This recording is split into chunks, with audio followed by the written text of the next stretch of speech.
Hello friends, welcome to Trident chef. இந்த வீடியோவில் நம்ம ரொம்ப சிம்பிளாக நல்ல டேஸ்டியான மேங்கோ சீஸ் கேக் எப்படி செய்கிறதுன்னு பார்க்கலாம் வாங்க. இது செய்கிறதுக்கு 120 கிராம் பிஸ்கட் எடுத்து வச்சுருக்கிறேன். நான் மேரிகோல்டு பிஸ்கட் யூஸ் பண்ணுறேன். இந்த பிஸ்கட்டுக்கு பதிலாக டைஜஸ்டிவ் பிஸ்கட் யூஸ் பண்ணாலும் டேஸ்ட் நல்லாயிருக்கும். ஃபஸ்ட்டு இந்த பிஸ்கட் எல்லாமே நல்லா பவுடர் பண்ணி எடுத்துடலாம். அதுக்கு இந்த பிஸ்கட் எல்லாத்தையுமே ஒரு மிக்ஸி ஜாரில் எடுத்து இதை நல்லா பவுடர் பண்ணி எடுத்துக்கிறேன். பாருங்கள், பிஸ்கட் எல்லாம் நல்லா ஃபைன் பவுடராக ரெடி பண்ணி எடுத்தாச்சு. அடுத்து இதில் 1/2 கப் அன்சால்டட் பட்டரை நல்லா மெல்ட் பண்ணி சேர்க்குறேன். இந்த இரண்டையும் சேர்த்து நல்லா மிக்ஸ் பண்ணி விட்டுடலாம். இதை மிக்ஸ் பண்ணதுக்கப்புறமா பார்க்குறதுக்கு நம்ம புட்டு மாவு ரெடி பண்ணுவோம்ல, அந்த பதத்தில் கரெக்டாக இருக்கிற மாதிரி பார்த்துக்கோங்க. இப்போ பாருங்கள், நல்லா மிக்ஸ் பண்ணி வச்சாச்சு. அடுத்து நான் இதே போல் ஒரு ரிங் எடுத்துருக்கிறேன். கேக் மவுல்டில் பேஸ் மட்டும் இல்லாமல் அந்த சைடில் உள்ள ரிங்கை மட்டும் நான் இதை யூஸ் பண்ணுறேன். இதோட கீழே உள்ள லேயரை நம்ம க்ளோஸ் பண்ணிடலாம். ஒரு பிளாஸ்டிக் ஷீட் இல்லைனா கிளிங் ஃபிலிம் வச்சு நல்லா டைட்டாக க்ளோஸ் பண்ணிவிடுங்க. நம்ம கீழே பேஸில் உள்ள ட்ரே வச்சோம் அப்படின்னா பிறகு எடுக்கிறதுக்கு கொஞ்சம் கஷ்டமாக இருக்கும். இதே போல் செஞ்சோம் அப்படின்னா ஈஸியாக எடுத்துடலாம். அதனால ராப்பிங் ஷீட் வச்சு நல்லா க்ளோஸ் பண்ணி விட்டுடுங்க.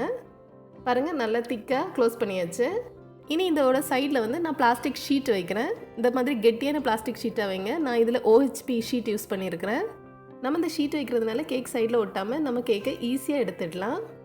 அடுத்து நம்ம பட்டர் மிக்ஸ் பண்ணி வச்சுருக்கிற பிஸ்கெட் பவுடரை இதில் எடுத்துடலாம். இதை எல்லா சைட்லேயுமே நல்லா லெவல் பண்ணி விடுறேன். ஸ்பூன் வச்சு லைட்டாக அழுத்தி விட்டாலே போதும், லெவல் ஆகிடும். நல்லா லெவல் பண்ணியாச்சு. அடுத்து நம்ம இதை ஃப்ரீசரில் வச்சிடலாம். 10 நிமிடம் இது ஃப்ரீசரில் இருக்கட்டும். இந்த 10 நிமிட கேப்பில் நம்ம இதுக்கு தேவையான அடுத்த லேயரை ரெடி பண்ணிடலாம். ஒரு சின்ன பவுலில் 1 டீஸ்பூன் அகர் அகர் பவுடர் எடுக்கிறேன். இதுக்கு பதிலாக ஜெலட்டின் பவுடர் கூட நீங்கள் யூஸ் பண்ணலாம். இதில் 2 டேபிள் ஸ்பூன் தண்ணீர் சேர்த்து நல்லா கலக்கி விடுறேன். எல்லாம் நல்லா கலக்கியாச்சு. இது இருக்கட்டும். அடுத்து ஒரு பெரிய பவுலில் 1 கப் விப்பிங் க்ரீம் எடுக்கிறேன். இந்த விப்பிங் க்ரீமை நல்லா பீட் பண்ணி விட்டுடலாம். ஃபஸ்ட்டு லோ ஸ்பீடில் பீட் பண்ண ஸ்டார்ட் பண்ணுங்கள். கொஞ்சம் கொஞ்சமாக ஸ்பீடை இன்க்ரீஸ் பண்ணி ஹை ஸ்பீடில் நல்லா பீட் பண்ணி விடுங்க. நல்லா ஸ்டிஃப் பிக்ஸ் வர வரைக்கும் நம்ம இதை பீட் பண்ணி விட்டுடலாம். இப்போ பாருங்கள், நல்லா பீட் பண்ணியாச்சு. ஸ்டிஃப் பிக்ஸ் கரெக்டாக வந்துடுச்சு. அடுத்த ஒரு பவுலில் 100 கிராம் க்ரீம் சீஸ் எடுக்கிறேன். சீஸ் கேக் செய்கிறதுக்கு கொஞ்சமாக க்ரீம் சீஸ் சேர்த்தோம் அப்படின்னா அதோட டேஸ்ட் ரொம்ப நல்லாயிருக்கும். இது கூடவே 1/2 கப் ஐசிங் சுகர் சேர்க்குறேன். இந்த இரண்டையும் சேர்த்து நம்ம நல்லா மிக்ஸ் பண்ணி விட்டுடலாம். இந்த மேங்கோ சீஸ் கேக் சாப்பிட்றதுக்கு ஐஸ்கிரீம் டேஸ்ட்டில் ரொம்ப சூப்பராக இருக்கும். நார்மல் பவுடர் சுகரை விட ஐசிங் சுகர் சேர்த்தோம் அப்படின்னா இது சாப்பிடும்போது நல்லா மெல்ட் ஆகி சூப்பராக வரும். எல்லாம் நல்லா மிக்ஸ் பண்ணியாச்சு. அடுத்து இதில் 1 டீஸ்பூன் வெனிலா எசன்ஸ் சேர்த்து மறுபடியும் இதை லைட்டாக மிக்ஸ் பண்ணி விட்டுடலாம். எல்லாம் நல்லா மிக்ஸ் பண்ணதுக்கப்புறமா நம்ம ரெடி பண்ணி வச்சுருக்கிற விப்டு க்ரீமில் இதை சேர்த்துடலாம். எல்லாத்தையுமே சேர்த்துடுங்க. இது எல்லாத்தையும் சேர்த்து ஒரு ஸ்பேட்சில் வச்சு நான் நல்லா மிக்ஸ் பண்ணி விடுறேன். எல்லாம் நல்லா மிக்ஸ் பண்ணியாச்சு. இது மேங்கோ சீஸ் கேக் அப்படிங்கிறதுனால நான் இதில் 1/2 கப் அளவு மேங்கோ பியூரி சேர்க்குறேன். மேங்கோ பியூரி அப்படிங்கிறது ஒரு பழுத்த மாம்பழத்தை சின்ன சின்னதாக கட் பண்ணி மிக்ஸி ஜாரில் எடுத்து நல்லா பேஸ்ட்டை அரைத்து வடிகட்டி எடுத்துக்கோங்க. நல்லா வடிகட்டி எடுத்த பிறகு அந்த மேங்கோ பல்ப்பை இதில் சேர்த்துக்கோங்க. இல்லைனா கடையிலேயே ரெடிமேடாக நம்மளுக்கு மேங்கோ பியூரி கிடைக்கும், அதையும் நீங்கள் இதில் யூஸ் பண்ணலாம். எல்லாத்தையும் சேர்த்து நல்லா மிக்ஸ் பண்ணி விடுறேன். எல்லாம் நல்லா மிக்ஸ் பண்ண பிறகு நம்ம ரெடி பண்ணி வச்சுருக்கிற அகர் அகர் மிக்ஸையும் இதில் சேர்த்துடலாம். மறுபடியும் இது எல்லாத்தையும் நல்லா மிக்ஸ் பண்ணி விடுறேன். எல்லாம் நல்லா மிக்ஸ் பண்ணியாச்சு. மேங்கோ சீஸ் கேக்குக்கு தேவையான செகண்ட் லேயர் ரெடி ஆகிடுச்சு. அடுத்து நான் இதை ஒரு பைப்பிங் பேக்கில் எடுக்கிறேன். 10 நிமிடத்துக்கு அப்புறமா ஃப்ரீசர்லேருந்து வெளியில் எடுத்து வச்சுருக்கிறேன். இதில் நம்ம ரெடி பண்ணி வச்சுருக்கிற அடுத்த லேயரை வச்சிடலாம். பைப்பிங் பேக் யூஸ் பண்ணி நீங்கள் இதை வைக்கலாம். இல்லைனா நார்மலாக வச்சுட்டு எல்லா சைடையுமே நல்லா ஸ்ப்ரெட் பண்ணி விட்டுடுங்க. எல்லா சைடும் நல்லா ஸ்ப்ரெட் பண்ண பிறகு மேலே உள்ள லேயரை நல்லா லெவல் பண்ணி விட்டுடுங்க. மேலே லேயர் நல்லா லெவல் பண்ணியாச்சு. இனி நம்ம இதை ஃப்ரீசரில் வச்சிடலாம். 6 மணி நேரம் இது ஃப்ரீசரில் இருக்கட்டும். அப்போ தான் இந்த செகண்ட் லேயரும் நல்லா செட் ஆகி சூப்பராக ரெடியாகி வரும். அடுத்த ஒரு பவுலில் 2 டீஸ்பூன் அகர் அகர் பவுடர் எடுக்கிறேன். இது கூடவே 1/4 கப் தண்ணீர் சேர்த்து இதை நல்லா கலக்கி விடுறேன். எல்லாம் நல்லா கலக்கியாச்சு. இது இருக்கட்டும். அடுத்து ஒரு பேனில் 1/2 கப் மேங்கோ பியூரி எடுக்கிறேன்.